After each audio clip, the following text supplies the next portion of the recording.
আজ যে বিয়েটা হচ্ছে এটা আমার কোনো বন্ধুর বিয়ে না, কোনো বান্ধবীর বিয়েও না। বিয়েটা আমার প্রেমিকার।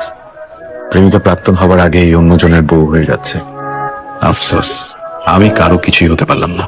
নিম্ন মধ্যবিত্ত পরিবারের ছেলে, এই হচ্ছে আমাদের নিয়তি।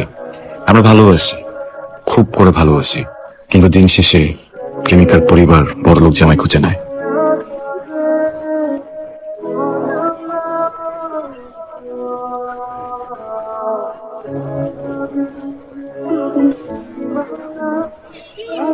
কি রেখা? হয়তো তোমরা ছোটবেলা থেকে চিন্তা, তাই না?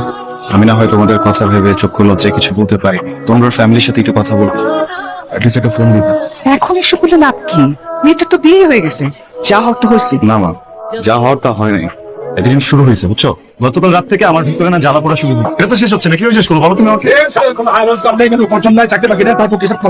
তার উচিত চুপচাপ ঘরে বসে থাকা।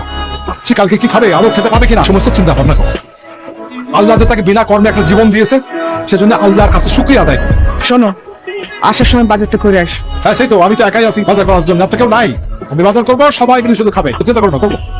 কি সকাল সকাল কি মুরব্বীর লাগে আবার ঝগড়া করে আসছো? চাচা নিজুমের বিয়ে হয়ে গেছে। এমনি কেমন হয়, ঘরে অশান্তি চলতে আছে না? যা আমার একটা কথা বলো তো, কেউ কি আমার ঘরের ভিতরে সে চাকরি দিয়ে যাবে? আমি যদি কোনো অফিসে বলি যে আমার ফ্যামিলিতে অনেক বাজে অবস্থা চলতেছে, তারা কি আমার ঘরে টাকা দিয়ে যাবে? আমি তো আমার মতো করে প্রত্যেকটা জায়গায় সিভি ড্রপ করতেছি, আমি চেষ্টা করতেছি, আমি কথা বলতেছি, যোগাযোগ করতেছি, কেউ তো চাকরি দিচ্ছে না, কেউ ফোন দিচ্ছে না, আমি কি করবো? চাকরির বাজার তো কেমন এটা তো তুমি জানো, আমি জানি। চাকরির বাজার তো ভালো না।